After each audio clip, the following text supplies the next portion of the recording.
Good morning. आप सभी को मेरे इस यूट्यूब चैनल पर हार्दिक स्वागत है, अभिनंदन है। मेरे प्यारे बच्चों, आप लोगों के कई सारे प्रश्न हैं। कुछ बच्चे लिखते हैं कि मैडम जी, वस्त्र विभाग किस बुक्स में मिलेगा? वस्त्र विभाग, विभाग मतलब टेक्सटाइल डिपार्टमेंट। तो आप देखते हो बेटा, वस्त्र का एक अलग मंत्रालय है, मिनिस्ट्री ऑफ टेक्सटाइल्स। तो वहाँ आपको वस्त्र विभाग के बारे में डिटेल्स जानकारी मिल जाएगी। ऐसे आप गूगल में जाकर के उसको ढूंढ सकते हो। मेरे ख्याल से किसी बुक में आपको एज सच नहीं मिलेगा। और कुछ बच्चे लिखते हैं कि मैडम, परिधान की मूल डिजाइन, काटना और सिलना, ये तो आपको हर बुक्स में मिल जाएगी। परमिला वर्मा की किताब है वस्त्र विज्ञान और परिधान, उसमें भी आपको मिल जाएगा। और मेरी भी खुद की लिखी हुई डॉक्टर वृंदा सिंह है ना, उसका वस्त्र विज्ञान परिधान निर्माण, उस पुस्तक का नाम है वस्त्र विज्ञान एवं परिधान निर्माण।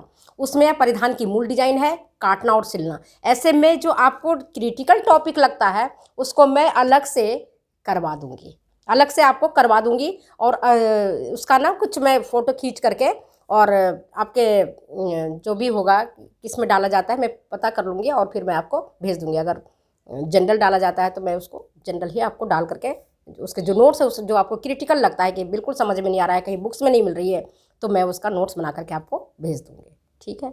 और कुछ बच्चे पूछते हैं कि मैडम, हम तैयारी कहाँ से करें,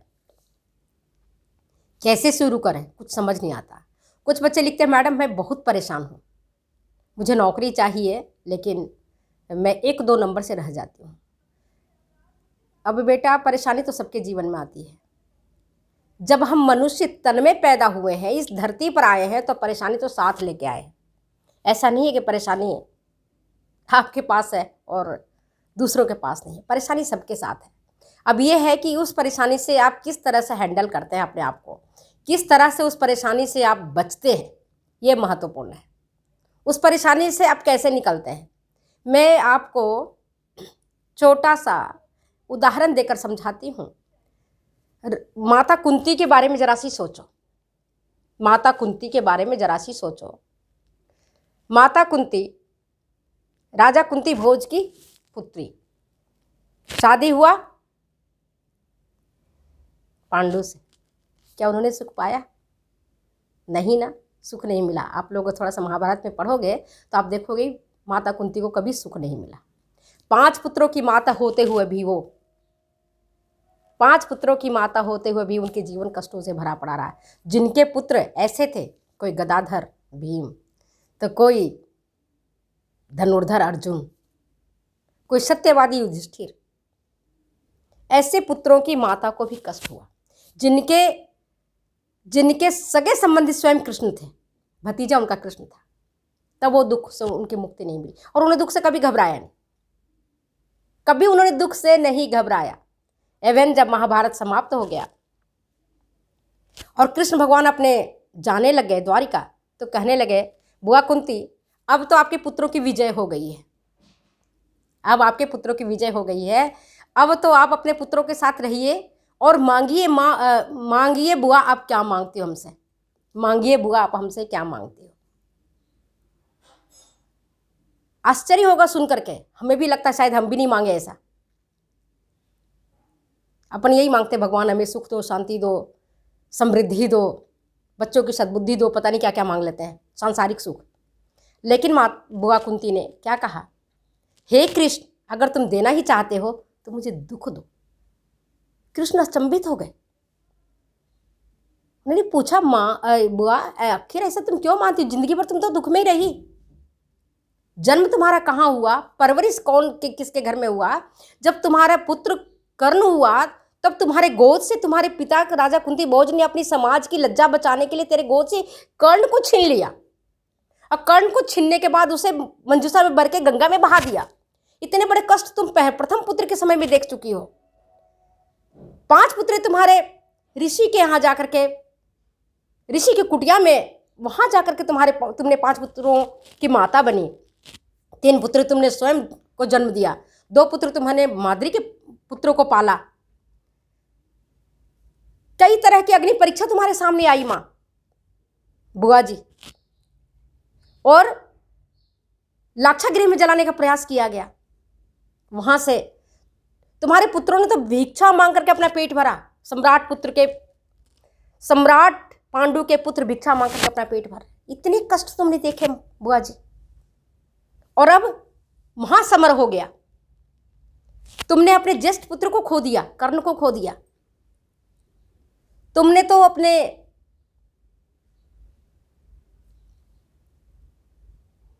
पोतों को खो दिया, पौत्र को खो दिया। तब जाकर के तुम्हें कहीं ये सुख मिला है आज वर्षों वर्षों वर्षों पर्यंत, और तुम कहती हो मुझे दुख देना। ऐसी क्या बात है बुआ? बोला, हे कृष्ण, संसार ऐसा ही है। जब दुख आता है तो हम तुम्हें स्मरण करते हैं, भगवान का नाम लेते हैं, और जब सुख आता है तो हम सब कुछ भूल जाते हैं। इसलिए मैं चाहती हूँ कि जीवन पर्यंत जब मुझे दुख रहेगा तो मैं कृष्ण कृष्ण रटा करूँगी। मेरा कृष्ण मेरे पास आएगा, मेरा कृष्ण मुझे दर्शन देगा। अब बताओ कितनी बड़ी बात थी। और आप तो छोटी सी बातों से घबरा जाते हो। मैडम 1 नंबर से रह गया, मैडम 2 नंबर से रह गया, मैडम 4 नंबर से रह गया, मैडम 7 नंबर से रह गया। बेटा रह गया तो कोई बात नहीं, परमपिता परमेश्वर आपके लिए कुछ अच्छा लिख रखे हैं। अगर कहीं असफलता मिलती है तो मान लो कि हमारे भगवान, हमारे परमपिता परमेश्वर हमारे लिए कुछ अच्छा बनाए हैं। हम इस योग्य नहीं हैं। मान लो हम भगवान से मांगते हैं, है ना, कि भगवान मुझे ये दे दो। भगवान को हो सकता है बहुत बड़ी चीज़ मुझे देना हो, इसलिए वो नहीं मिला। एक छोटा सा उदाहरण से मैं समझाती हूँ। जैसे एक छोटा सा बच्चा है, अपने पिता से मांगता है टॉफ़ी, पापा जी एक टॉफ़ी दे दो। हो सकता है उसके पिता टॉफ़ी से भी बड़ा चीज़ उसको ला के देना चाह रहे हैं, लेकिन बच्चे ने क्या मांग लिया? एक टॉफ़ी। पिताजी ने भी उसको एक टॉफ़ी दे दी, बच्चा खुश हो गया। तो हम हमारे परम पिता परमेश्वर हमारे भाग्य में क्या लिखे हैं ये हमें पता नहीं है। वो हमें कहाँ तक ले जाना चाहते हैं ये भी हमें पता नहीं है।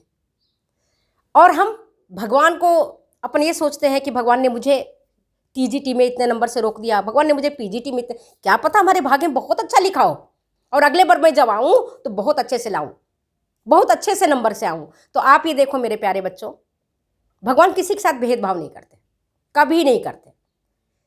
इंसान करता है भेदभाव, मैं मानती हूँ, भ्रष्टाचार का दुनिया है, मैं मानती हूँ। आप मेहनत करते हो, अभी देखो कल के ही पेपर में मैंने देखा था, रीट में पकड़े गए बड़े बड़े लोग उसमें इन्वॉल्व होते हैं, करोड़ों में बिकता है पर्चा।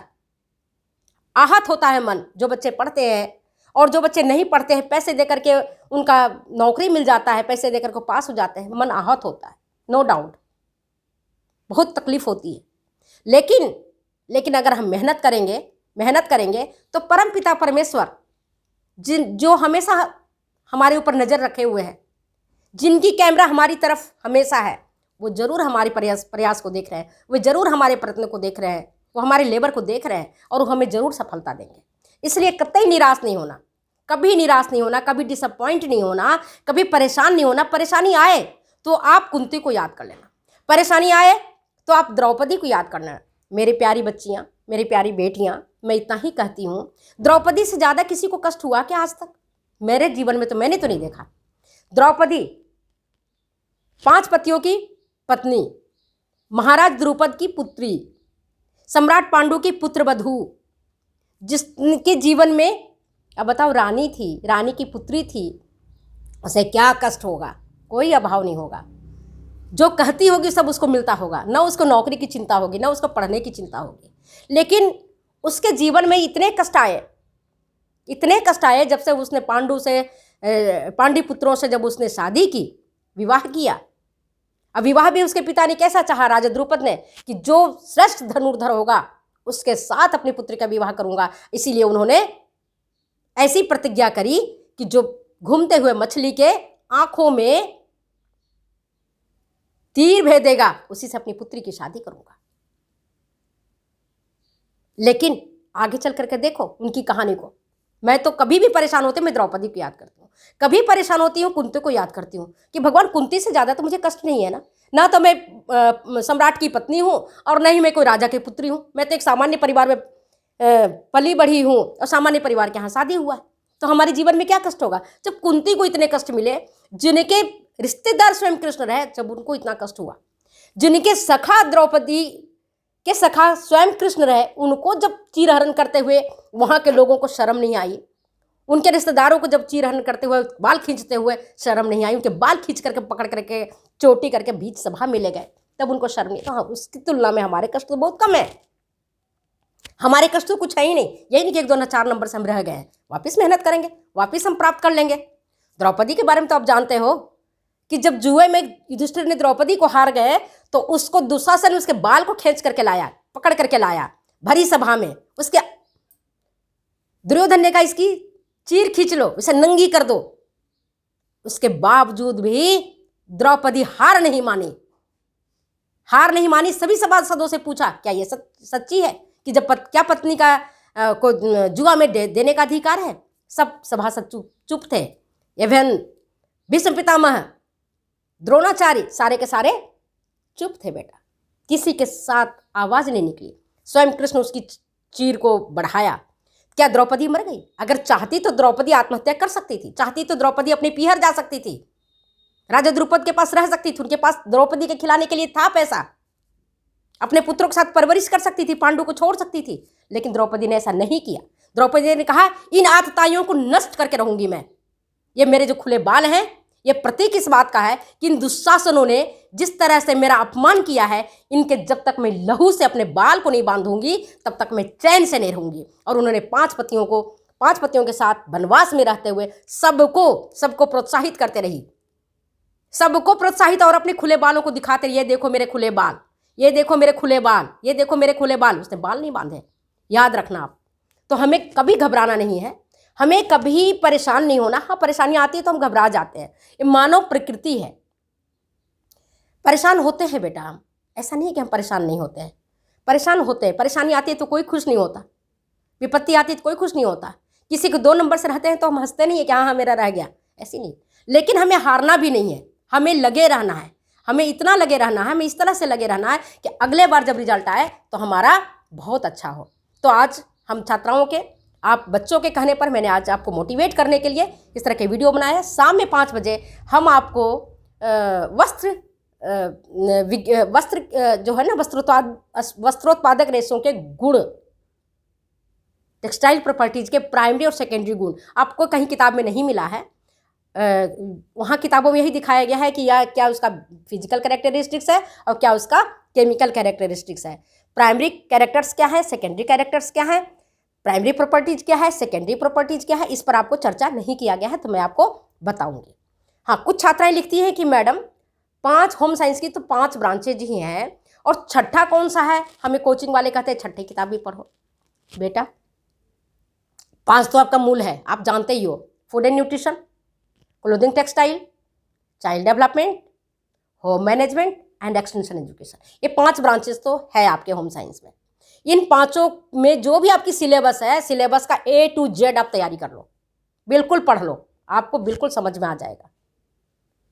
नहीं समझ में आता है आप कमेंट बॉक्स में लिखो, मैं आपको समझा दूंगी, ये मैं आपको बता दूंगी, और जिसका नहीं आ रहा है उसका मैं नोट्स भी दे दूंगी, नोट्स में डाल दूंगी, ठीक है। आप बिल्कुल उसके लिए निश्चिंत रहो। जैसे कुछ बच्चों ने कहा कि मैडम नशा और क्या वस्त्र विभाग और आपके परिधान की मूल डिजाइन काटना और सिलना, इस तरह से जो चीज़ आपको बुक्स में नहीं मिल रही है उसकी मैं नोट्स दे दूंगी, डोंट वरी। कुछ बच्चों ने कहा मैडम पट्टियों के क्या प्रकार हैं, कुछ बच्चों ने कहा मैडम फर्स्ट एड के बारे में पढ़ा दीजिए। बेटा उससे संबंधित पुस्तकें हैं और मिल जाएंगी आपको। हाँ, एक बच्चे ने लिखा था यूनेस्को मैडम आपकी फर्स्ट एक्सटेंशन एजुकेशन में नहीं है, यूनेस्को अगर नहीं है फर्स्ट तो दूसरी किताब में है बेटा, सामुदायिक स्वास्थ्य और शिक्षा में, पर उतनी किताबें क्यों खरीदोगे, इतनी मोटी, मतलब नहीं है। मैं आपको यूनेस्को को पढ़ा दूंगी और उससे संबंधित नोट्स भी दे दूंगी, तो आप निश्चिंत रहो उसके लिए। और कुछ बच्चों ने कहा मैडम कहाँ से शुरू करूँ, कैसे पढ़ाई शुरू करूँ, कहाँ से मैं पढ़ूँ कि मैं पास हो जाऊँ। मेरे प्यारे बच्चे, आपको मैंने पहले भी कहा कोई एक किताब, कोई वृंदा सिंह की किताब से आपके क्वेश्चन नहीं आएंगे, ये भी मैं लिख के दे देती हूँ। उसे कितना टीचर देगा, 30%, 40%, बाकी आपके उनको दिखाने के लिए भले मेरी किताब का हो लेकिन नाम दूसरी किताबों का डालेंगे। इसलिए कोई एक बुक से आप मत सोचो कि एक ही बुक से आपके प्रश्न आएंगे और उसमें आपको उत्तर मिल जाएगा। हाँ, एक बुक से आप पढ़ के आपके कंसेप्ट क्लियर करेंगे, चाहे कोई सा भी किताब पढ़ो। जैसे अंग्रेजी का 26 लेटर है, वो किसी भी किताब में आपको 27वां लेटर नहीं मिलेगा। 26 है तो 26 है, कंसेप्ट जो है तो है। जैसे ह्यूमन बीइंग में, मानव शरीर में 206 हड्डियां तो है, कहीं आपको 207 हड्डियां नहीं मिलेंगी। हाँ, इसी संदर्भ मुझे एक याद आया कि कुछ बच्चे कहते हैं मैडम हड्डियां हमारी एक जैसी, हम सबकी हैं, हम सबके हड्डियां एक जैसी हैं। ठीक है, बिल्कुल सही, लेकिन हमारी मांसपेशियां सबकी अलग हैं, तो इसलिए कोई मोटा होता है, कोई पतला होता है। नहीं, ये कारण रीजन नहीं है। मांसपेशियां भी जितनी संख्या में है, जो आकार में है, वो उतनी ही होंगी। जैसे वॉलंटरी मसल्स है या इनवॉलंटरी मसल्स है या कार्डियक मसल्स है, तो पेशियां तो उतनी ही होंगी बेटा। हृदय में हृदय पेशियां ही काम करेंगी, हमारे हाथ पैरों में कंकाल पेशियां ही काम करेंगी, जो हमारे डाइजेस्टिव ऑर्गन्स हैं, यूरिनरी सिस्टम है, इसमें हमारा इनवॉलंटरी मसल्स ही काम करेगा। और किसी के कोई पतला होता है, कोई मोटा होता है, तो आपने चाइल्ड डेवलपमेंट पढ़ा होगा, ये मानव शरीर की संरचना में आता है, एक्टोमॉर्फिक, मेंडोमॉर्फिक और मेजोमॉर्फिक, वो प्रकृति ने बनाया हुआ है। इसलिए कोई मोटा होता है, कोई पतला होता है। और कुछ खान पान, कुछ लोग बहुत ज़्यादा खाते हैं, बहुत ज़्यादा फैट खाते हैं, तो मोटे हो जाते हैं। और कुछ लोग संतुलित भोजन करते हैं, व्यायाम करते हैं, एक्सरसाइज करते हैं, तो वो सुडौल रहते हैं। और किसी की संरचना ही ऐसी होती है, भगवान के बनाए हुए इस तरह की संरचना रहता है कि उनके शरीर में चाहे कितना भी खा लें, वो दुबले पतले ही रहेंगे, उनके शरीर में मांस चढ़ता ही नहीं है। तो आप ये मत सोचना कि उनकी पेशियां अलग होती हैं। पेशियां जितनी संख्या में है हर मानव में उतनी है ना, जितनी प्रकार की हैं उतनी प्रकार की होती हैं। जितनी प्रकार की हड्डियां हमारी हैं, जैसे खोपड़ी में कौन सी हड्डी है, आपके आँख के जो कोटर है उसमें कितनी हड्डियां हैं, उंगलियों में कितनी हड्डियां हैं, तो उतनी संख्या में ही रहेंगी, इसमें कोई फर्क नहीं पड़ेगा। तो आपके, मैं समझती हूँ कि आपके जो आपके क्वेश्चंस थे उसका मैंने आंसर आपको दे दिया है। वीडियो ज़्यादा लंबा हो जाएगा, तो मैं चाहती हूँ कि अब यहीं अपनी वीडियो को मैं समाप्त करती हूँ। फिर मिलते हैं आज शाम में आप लोगों के साथ। और आपकी जो मेजर समस्या है, जो आप कहते हो कि मैडम टेक्सटाइल में हमें नहीं समझ में आता है, टेक्सटाइल हम कैसे पढ़ें, टेक्सटाइल हमें समझ में नहीं आ रहा है, तो मैं टेक्सटाइल पढ़ा दूँगी, टेक्सटाइल पढ़ा दूँगी। और उसमें जो मुख्य सबसे ज़्यादा जो इम्पोर्टेंट होगा क्वेश्चंस, उसका क्वेश्चंस भी करा दूँगी। तो फिर आप मुझे जाने के दो इजाज़त, बाय बाय। फिर मिलते हैं अगले वीडियो में, अगली बार। Thank you.